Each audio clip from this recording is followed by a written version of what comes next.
Baik. Assalamualaikum warahmatullahi wabarakatuh. Alhamdulillah wa bihi nasta'inu ala umurid dunya waddin. Nahmaduhu wa nasta'inuhu wa natubu ilaih. Sallallahu ala nabiyyina Muhammad wa ala alihi wa sahbihi wasallam. Baik, kita baca, ada dua pertanyaan. Yang pertama,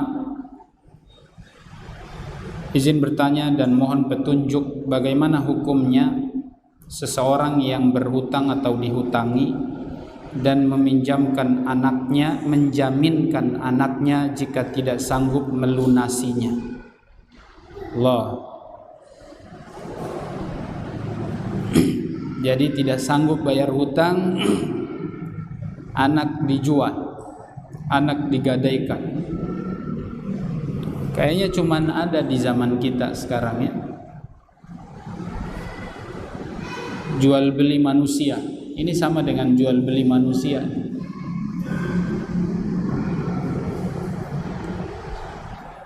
Kalau dulu orang-orang jahiliyah kehidupannya adalah membunuh anak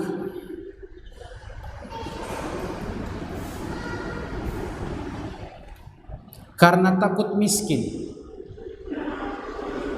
Ya, kalau dulu orang-orang jahiliyah membunuh anak mereka karena takut miskin. Makanya di dalam surat Al-Isra, ya kalau tidak salah di dalam surat Al-Isra itu Allah Subhanahu wa taala berfirman, "Wala taqtulu auladakum khasyata imlaq." Dan janganlah kalian membunuh anak-anak kalian karena takut imlaq. Takut fakir, takut susah. Jadi kira-kira hampir mirip lah kehidupan kita sekarang nih, jual anak gara-gara tidak bayar hutang atau tidak sanggup bayar hutang. Karena susah. Intinya kan susah. Sudah nggak bisa apa-apa, akhirnya anak digadaikan, atau mungkin bisa jadi anak dijual, atau anak disuruh menjual diri supaya cari uang.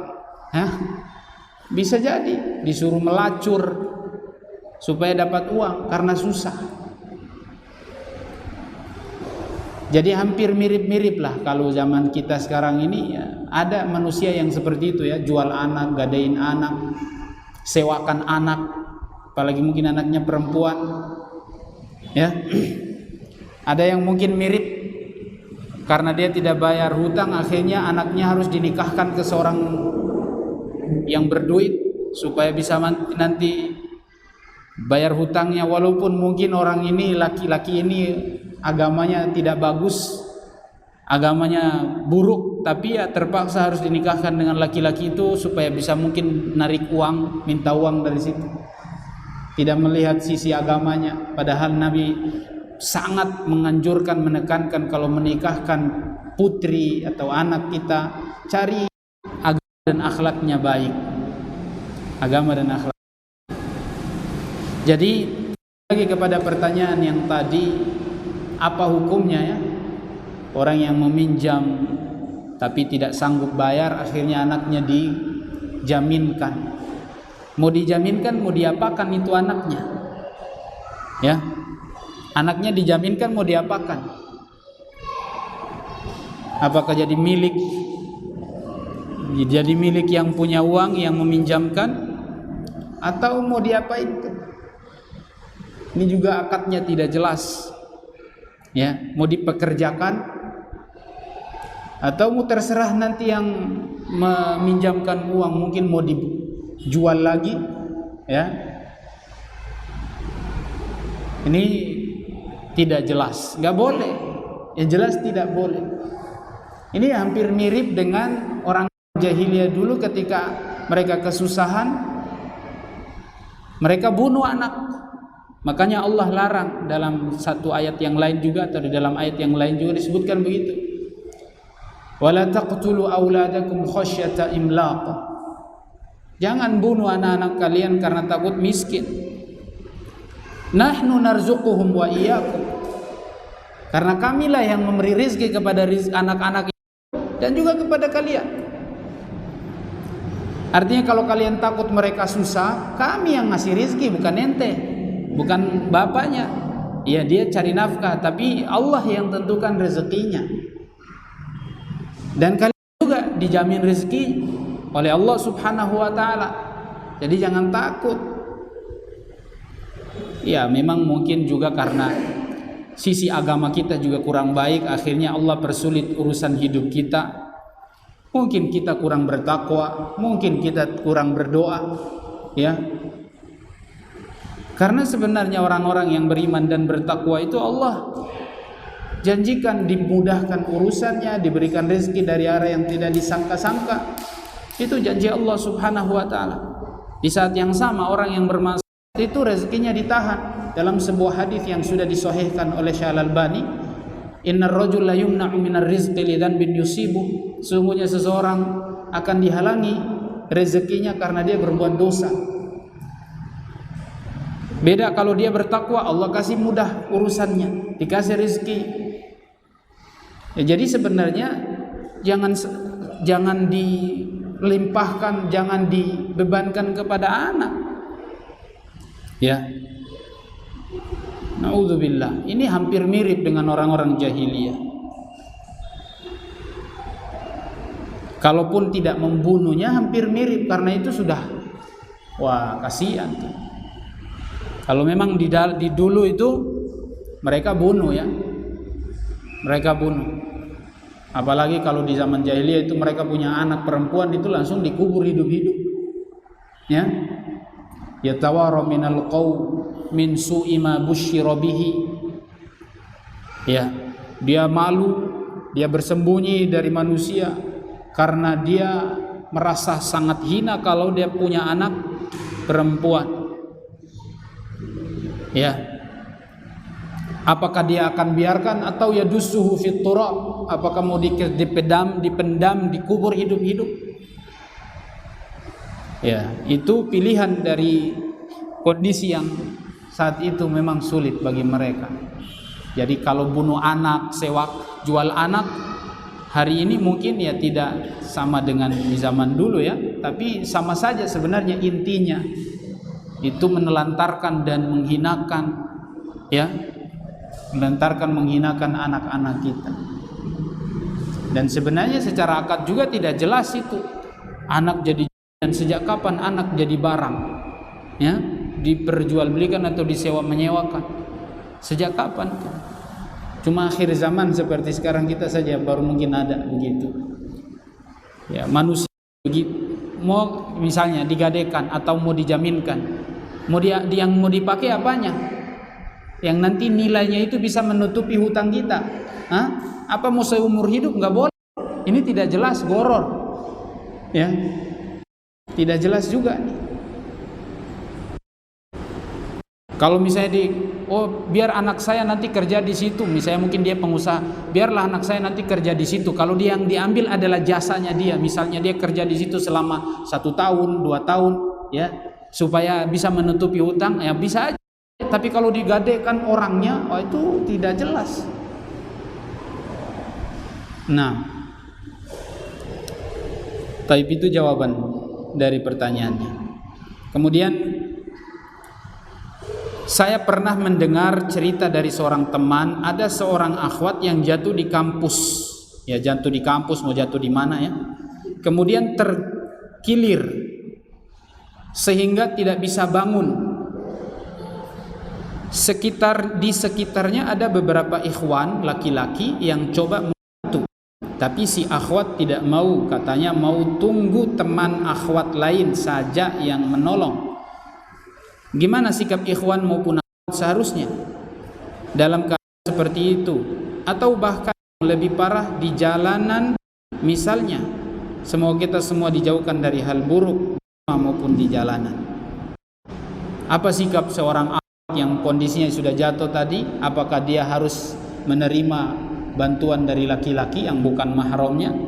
Dan apa sikap laki-laki ketika melihat akhwat yang kondisinya sedang jatuh dan mungkin cedera, ya, sehingga butuh bantuan? Wallahu a'lam.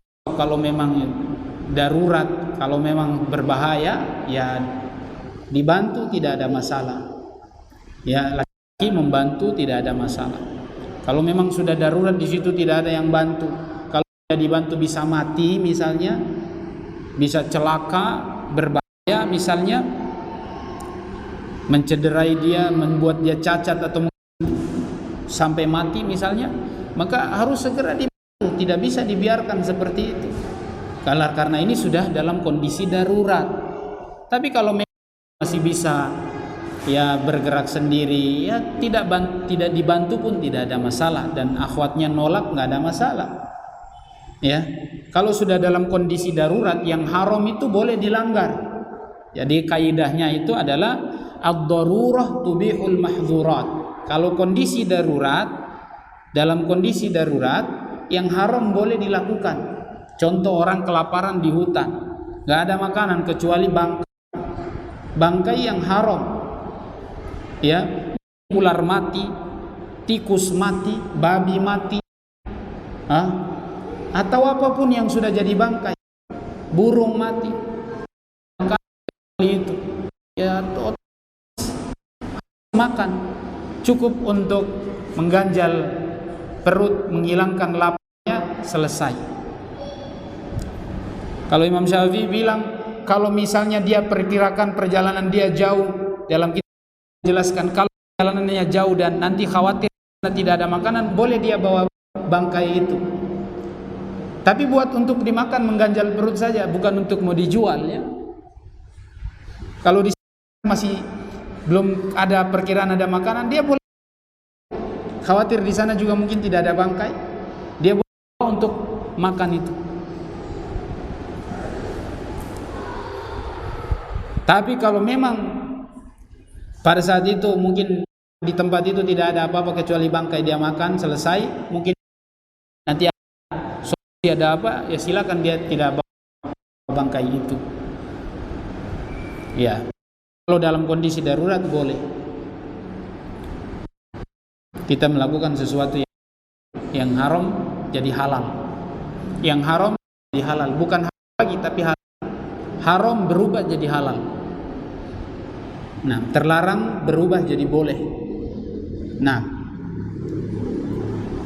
Assalamualaikum Ustaz. Ketika sholat masbuk tertinggal 1 rakaat, kemudian imam kelebihan dalam rakaat sholat, seharusnya 4 rakaat menjadi 5 rakaat. Kemudian saya mengikuti gerakan imam, apakah saya harus sujud sahwi? Iya.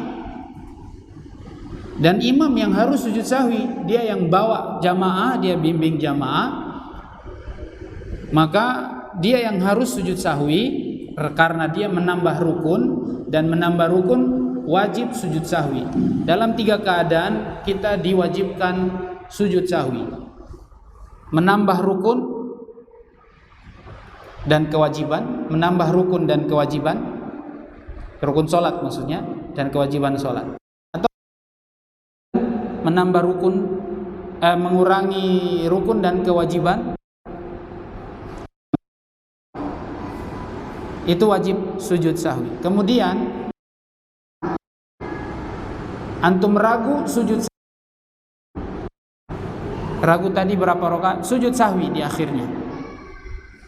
Ya, kalau sujud di akhir kita ragu tadi sudah berapa, maka selesai sholat kita sujud sahwi. Ustaz, saya ragu 6 lebih atau kurang. Kalau ragunya karena ketambahan tadi, ragu kayaknya tadi saya tambah, maka sujud sahwinya setelah salam. Kalau ragunya, oh tadi kayaknya kurang, saya ragu, oh berarti sujud sahwinya sebelum salam. 2 kondisi yang pertama, menambah rukun dan kewajiban, sujud sahwinya adalah setelah salam. Jadi dia sholat rakaat, seharusnya 4 rakaat, maka sujud sahwinya 2 kali sujud setelah salam sholat selesai, dia sujud 2 kali, baru kemudian dia salam kanan, salam kiri. Jadi sudah sujud sahwi, selesai sujud 2 kali, kemudian salam kanan lagi, salam kiri lagi. Kalau dia mengurangi rukun dan kewajiban dalam sholat, maka dia sujud sahwinya sebelum salam. Sebelum salam dia sujud sahwi. Ketika bangun dari sujud tidak perlu tahiyat lagi, langsung salam. Ya. Jadi sujudnya sebelum salam. Dia sudah selesai tahiyat, sholawat selesai, berdoa selesai, kemudian dia sujud 2 kali, bangkit, setelah itu salam kanan, salam kiri, tanpa ada tahiyat lagi atau baca doa lagi. Doa sujud sahwinya apa? Doa seperti sujud biasa. Doa seperti sujud biasa. Tidak ada doa khusus dalam sujud sahwi. Nah,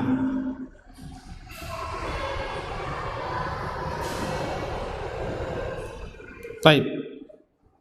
Demikian ini yang bisa kita sampaikan pada kesempatan malam hari ini, mudah-mudahan bermanfaat. Wallahu a'lam bishawab. Kita tutup dengan doa kafaratul majelis. Subhanakallahumma wa bihamdika asyhadu an la ilaha illa anta astaghfiruka wa atubu ilaik. Assalamualaikum warahmatullahi wabarakatuh.